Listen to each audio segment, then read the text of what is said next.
This next question is about like how we live and what implication that has for that moment of death. So, Mike, this one is for you. The All right. question that a student asked is life just a test to see if we're good enough to make it to heaven? Is that how it works? So if Kyle is telling us, no, we do, like there isn't afterlife, there is this home we're going to, is life just a test to see if we're good enough to make it Yeah. to heaven? And I think that's a fair question. And one of the other ways I've heard the question asked too is like, how good is good enough? Like, does God grade on a curve? Like, if I get a C, is that passing? Right? Like, Right. what do I need to do to make it? Like, what makes the cut? And I just think it's helpful to remember and to like breathe a little bit and to rest that God is not just out there trying to get you.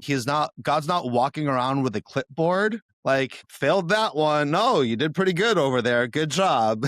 That God created you and me, and God created people in his image so that we could live with intimate, personal relationship with himself. That's what we were created for. And our sin broke that relationship.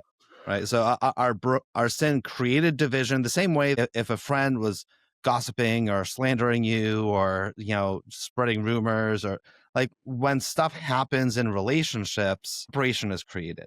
Right. Right. That's how relationships work. And part of that's because we were created in God's image. So our relationships in some way can teach us something about our relationship that we were created to have with God. And sin creates relationships between us and our friends and also between us and God. And so life isn't just a big test to try to measure up. It's a pursuit of the relationship that you were originally created to enjoy. And so heaven, right? Kind of what Kyle was saying last time about the last question. Heaven is about so much more than just like going to an eternal long church service, but it's about restoring the relationship with your creator, with your Father in heaven, with the Almighty God that you were created to experience and to enjoy with perfect love, with perfect holiness, with perfect intimacy. And so,